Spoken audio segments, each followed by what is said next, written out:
Quarta parte da Praça de Alegrias. Temos connosco um amigo com quem já não conversávamos há algum tempo, mas nós temos muita compreensão para com ele, porque ele, para conversar connosco e para nos apaixonar, precisa de viajar. É o Gonçalo Cadilho. Ele está na Praça de Alegrias a falar de diversos temas. Vamos falar de um documentário que estreia na RTP, para nos falar de um livro que também está nas bancas, e é o seu mais recente, Um Lugar Dentro de Nós, que está aqui também nas minhas mãos, e para nos contar a rota das especiarias que os portugueses foram, eu não direi descobrir, eu direi antes, foram encontrar, não é? Localizar. Elas existiam, só não sabia bem era onde. Olá, Gonçalo. Olá. Muito bom dia. Muito obrigado por estares aqui connosco. É sempre um prazer e eu acabo de regressar, quer dizer, já regressei há algumas semanas, mas das ilhas das especiarias que estão nos trópicos. E o tempo em Portugal tem estado horrível, mas aqui está um ambiente, parece que regressei às ilhas, exatamente. Olha, e encontraste ainda vestígios portugueses? Pensaste em alguma coisa? Não, pelo menos os materiais, não, ou seja, os portugueses quando chegaram foram de facto os primeiros europeus a localizar as míticas ilhas das especiarias. Os árabes, os chineses sabiam onde elas estavam, mas claro que não lhes convinha revelar a localização.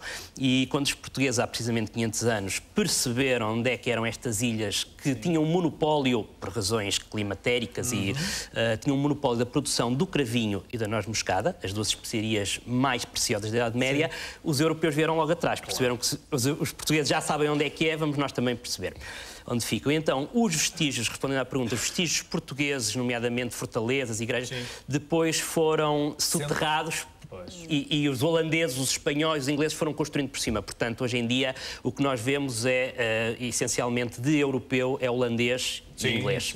Olha, vamos mostrar no mapa onde é que fica? Talvez seja mais fácil para vamos tentar, apenas exatamente. nós os únicos a saber. Não é? Ok. Vamos lá então estender o mapa. É uma pequena... ao contrário. Está ao contrário. Exato. Vai puxando tu por aí. Ora, cá está. Vamos localizar Portugal. É um bocadinho Aqui está Portugal. Portugal está aqui. Que é esta coisinha pequenina que vocês aqui veem. E praticamente do outro lado do mundo, ao lado da Austrália, acima de Timor, estão as ilhas das especiarias que quase não aparecem no mapa porque são muito pequeninas. Estão algures por aqui. Tem que localizar bem, porque elas realmente são muito pequeninas. Filipinas. Malásia. Estão algures por aqui. Algures por aqui, não é? São demasiado Molucas. Mar das Molucas. Portanto, as ilhas das especiarias que se chamam hoje, e já na altura, Molucas. Portanto, nós saímos não Malucas. Daqui, contornámos África, não é? Cabo da Boa Esperança, chegámos primeiro, como sabemos, com Vasco da Gama à Índia, e 10 anos depois estávamos em Malaca, aqui, com Afonso de Albuquerque, e a primeira coisa que Afonso de Albuquerque faz é mandar uma expedição, precisamente há 500 anos, tentar localizar onde ficavam as ilhas das especiarias, que ficavam na fronteira das Filipinas com a Indonésia. Sim. Portanto, hoje em dia podemos dizer que estão a 9 fusos horários de distância, quando lá são 8 da noite, em Portugal são 11 da manhã. 11 da manhã. Portanto, agora são 8 da noite nas ilhas das especiarias. Podes passar, Sónia, podes passar. E para um português da época estavam a cerca de 2 anos e meio de viagem de navegação. Ainda era uma viagem grande para se fazer no meio de... Nem eu viajo assim tanto. No meio de muitas tormentas, não é? Muitas perdas de vidas. Era preciso esperar pela monção, ou seja, pelos ventos dominantes para atravessar o Oceano Índico, quer numa direção, quer noutra. Portanto, isso também obrigava as naus portuguesas a ficarem paradas durante meses num porto à espera que o vento rodasse. Ao contrário do Atlântico, no Índico, os ventos têm 6 meses uma direção, 6 meses outra. Portanto, essa era a lógica. Tudo isso nós também fomos descobrir à medida que fomos andando, não é? Sim. Quando chegámos às Ilhas das Especiarias já estávamos há 20 anos no Índico, já sabíamos como é que funcionava. Curiosamente, eu acho que este momento da história de Portugal é o momento que mais influência teve na história do mundo, porque quando nós chegámos à Índia, os europeus não se interessaram muito, quando chegámos a Malaca não se interessaram muito, foi quando chegámos às Ilhas das Especiarias que a Europa veio atrás, provocando, na minha humilde opinião, colonização e, se quisermos, imperialismo, até chegarmos à pequena aldeia global em que vivemos hoje. Portanto, para mim, há 500 anos aconteceu o momento mais importante da história de Portugal para o resto do mundo. Vamos ver algumas imagens que também foram preparadas para percebermos exatamente de que local estamos a falar, não apenas mostrando o mapa.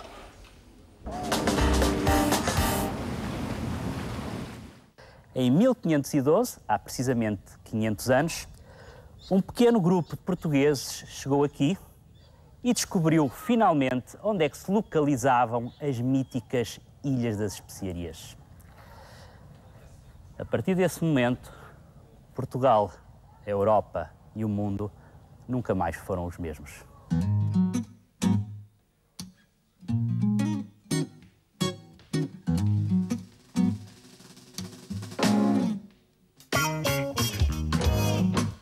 Telah kurangkai kata agar kau mengerti yang membuatku ingin pergi darimu. Ku tak sanggup lagi hidup begini dihantui rasa. E Dom Manuel I, numa das cartas que escreve a Dom Francisco de Almeida, diz para ele avançar porque isto chegar primeiro vale muito. Um dos grandes problemas da historiografia que permanece em aberto é saber se Fernão de Magalhães esteve ou não esteve na Armada.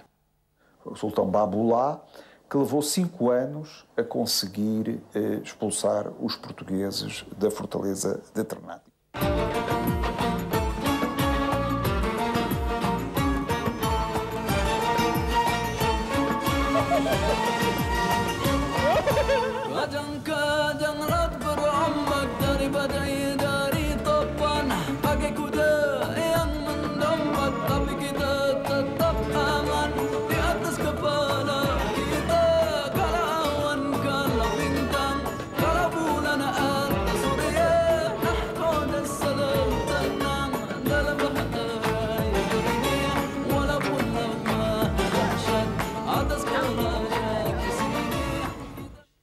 I teach in the English class, and in the afternoon I teach. I have a special class for a Muslim school to teach them how to read the Quran.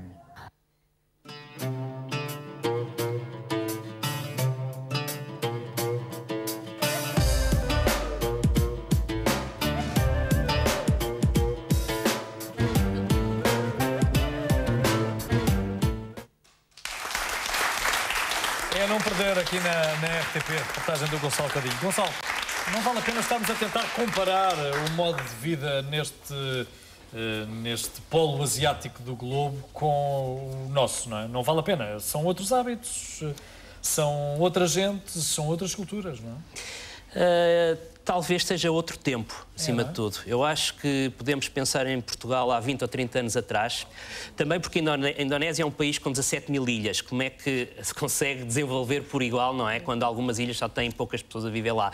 Eu fui para uma zona da Indonésia que está muito, muito fora de tudo. Remota, não é? Portanto, é ainda bastante, eu não diria subdesenvolvida, não é uma boa palavra, como eu dizia, está noutro tempo. E foi isso que eu senti, uma inocência nas pessoas, culturalmente, que se calhar sentiam os estrangeiros quando vinham a Portugal há 30 ou 40 anos atrás, não é? Claro.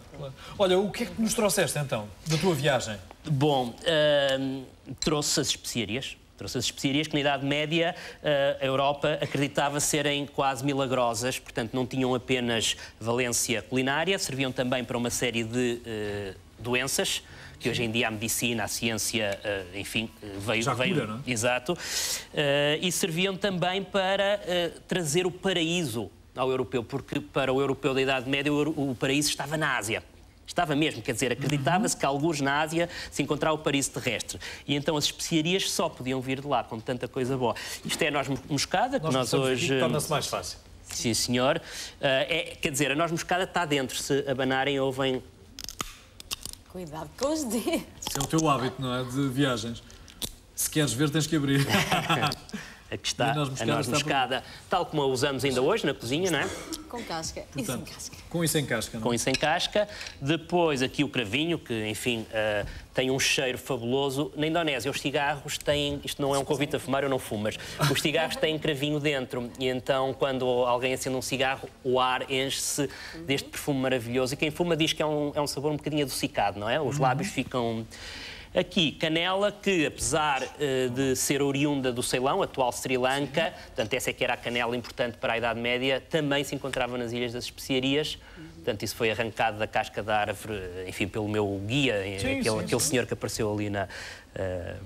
Portanto, essas são as especiarias que puseram o mundo a rodar Cravinha, então tem um cheiro, um aroma bem característico. São acolhedores os habitantes destas zonas do globo? Ora bem, eu não estou a fazer... Apesar de ter sido colonizados durante tantos séculos, continuam a receber os europeus de braços abertos, com a tal ingenuidade que falavas? A minha experiência pessoal, e como eu viajo de uma forma simples, com mochila às costas e tal, se calhar também proporciona esse tipo de reação. Sim. A minha experiência pessoal é de uma simpatia extrema. Costumam-me perguntar, enfim, que país é que eu aconselho e tal, e eu digo que a Indonésia pela simpatia das pessoas. De facto, Sim. Não sei se é por viverem nos trópicos, não sei que estrutura mental é que têm, mas acho que não há povo mais feliz do que e felizes com pouco, os malaios.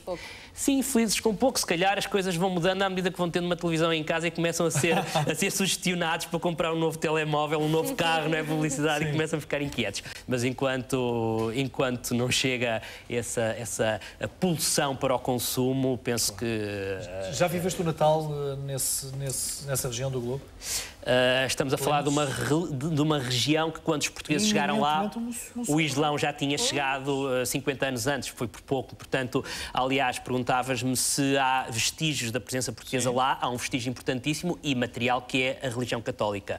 Ou seja, os católicos da Indonésia, se o são, é porque receberam isso dos portugueses. Sim. Portanto, ainda nos últimos anos, as Ilhas das Especiarias estavam fechadas aos visitantes, ao turismo, por causa de uma guerra civil entre muçulmanos e católicos. Aí está, enfim, pelas piores razões, a nossa herança, que agora a coisa está tranquila, portanto já se pode outra vez viajar lá. Aliás, aquilo foi um bocado sectário, há alguns bairros que entraram ali em efervescência, mas não foi uma guerra civil por toda a região.